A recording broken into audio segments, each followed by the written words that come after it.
Hey Gameheads, the month of April is gone now, and phew, it was a banger. From highly anticipated titles to those pre-registration hell, and even a few shadow releases, the month was evidently packed with a bountiful list of good games. So without wasting too much time, because we have a lot of games to go through, let's talk about some new mobile games to play in May. Happy new month everyone, and let's dive right in.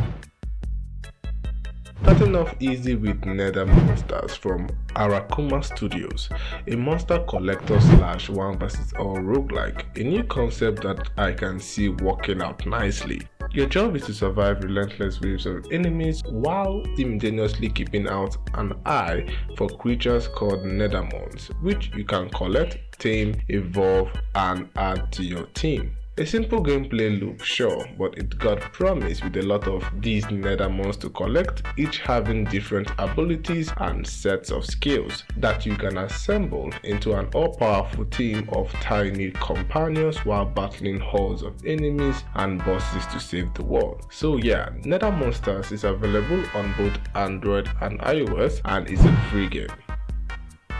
Next up is a game that seems straight out of a Black Mirror episode, which it is though, by the name Trunklets, where you take control of a retro game, a seemingly cute creature zoo game where you take care of chubby animals called Thronglets, but like the show it came from, things aren't always as they seem. Hatch and evolve hundreds of these cute creatures, feed, bait, and entertain them to watch them multiply. As Thronglets evolve, so does the simulation, unlocking new tools, abilities, items, and building, and also some really weird dialogue and behavior from your Trunklets. If you're a fan of the hit show Black Mirror and have room for some serious retro game psychological horror dressed up in a cute dress, this game might be for you. It's on all mobile frontiers as a Netflix subscription title. Next up we have Bang Bang Legend, a very promising retro-style pixel strategy side-scroller sprinkled with town life simulations and idle game mechanics. Here you challenge other players in real time and destroy their watchtowers. Each tower spawns different types of enemies controlled by a card system, and you can watch them duke it out while adhering to a surprisingly coordinated and sick beat. And when you are not busy destroying towers, you can build your town and even participate in a little fishing. Although it's a free online game with the gacha elements, I still find it cool looking, especially the presentation, art style, and combat animation. Everything looks neat and premium, especially compared to other tower defense strategy games like it. Anyway, if you feel the same, Bang Bang Legend is a free game and it's online.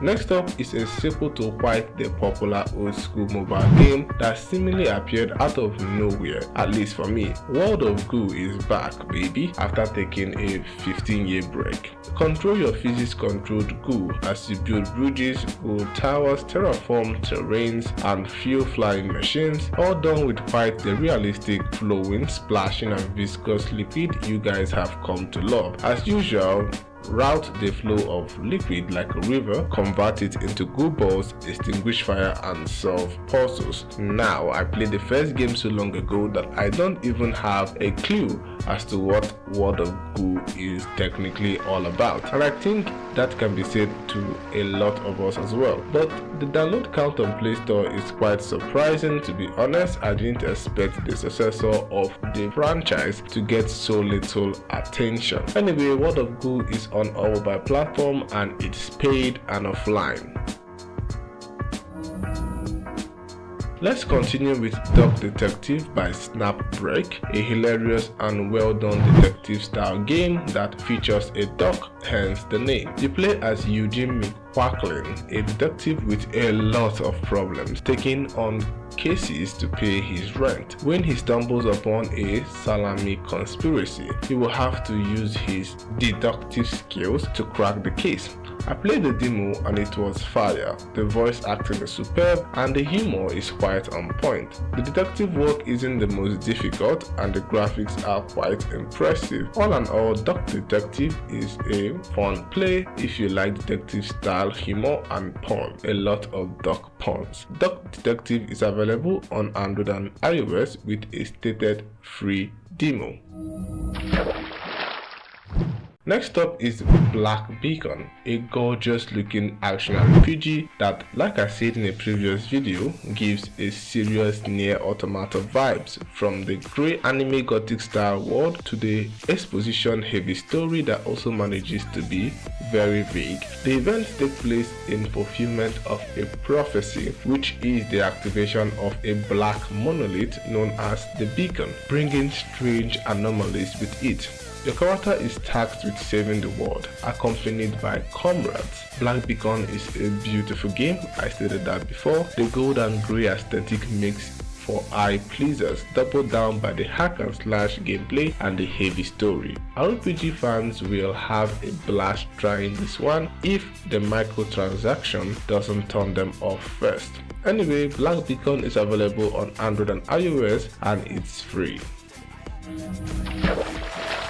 Crashlands 2 is next, and I won't say much about the sequel to one of my favorite games. Why? Because I already made a detailed review for you guys to check out. But yeah, Crashlands 2 is an amazing survival crafting game with an emphasis on quirky humor, weird combat, and even weirder dialogue and NPCs, all in the amazing world of Wano. It's an upgrade from the first game, more beautiful, more funny, and even a more better world and other stuff. If you're into survival games but not looking for that hardcore stuff, Crashlands 2 is a great pick, and it's on Android and iOS and it's paid.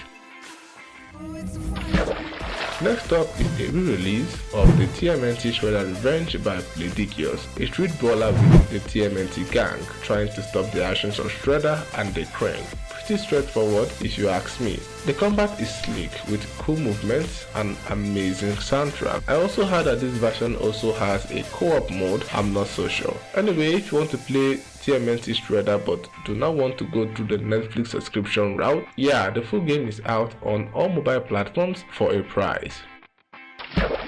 Next up is Prince of Persia: The Lost Crown, the surprising mobile release of one of the best Metroidvanias last year, doubly from Ubisoft. This time you're playing as Sargon, summoned by Queen Tomris with your fellow brothers in arms, the Immortals. You are sent on a rescue mission to save Prince Hassan. The trail leads you to Mount Kaf, the ancient city of the gods, now cursed and filled with the time-corrupted enemies. To fulfill your quest, you will learn to master unique time powers, combat and platforming skills to defeat your enemies and restore world balance. I played the PC version and it was a blast. The combat and platforming is really well done, and the mobile reviews also spread good light on the mobile release with a lot of accessibility options to make the game fluid and accessible for every player. Anyway, it's Prince of Persia on mobile. I don't think I need to convince you to try it out. It's on all mobile platforms and it's paid with a free demo. Next up is Looking for Aliens by Plug-in Digital, a point-and-click puzzle game that's basically just a game of finding Waldo. Waldo here being hidden extraterrestrial life forms in a very crowded map, filled to the brim with details. There are multiple locations filled with secrets that require keen attention, you know, that kind of thing. It's quirky, simple, and seems to tether towards a more humorous vibe. This type of games have been popping up lately, first Hidden Through Time releasing not too long ago, and it's a good addition to the growing list and is also on every mobile platform with a price tag attached. Let's continue with a game I did not see coming, kind of a shadow release by Netflix. I'm talking about Street Fighter 4 and all the glory that comes with the title. Although this is a re-release of the game on mobile and also the second game on today's list to do so, which is kind of weird. Anyway, the game comes with 32 different Street Fighter characters, including new warriors added to the game since launch. a solo mode and a multiplayer mode. My only gripe is that it's supposedly online, even though I don't really see why it should be. It's on owned by platforms, and of course it needs a Netflix subscription. Next up is a game I personally thought would die in its pre-registration state once human. The impressive massive open world survival game that everyone has been talking about for the last few years. For those who do not know, Once Human is a multiplayer open world survival game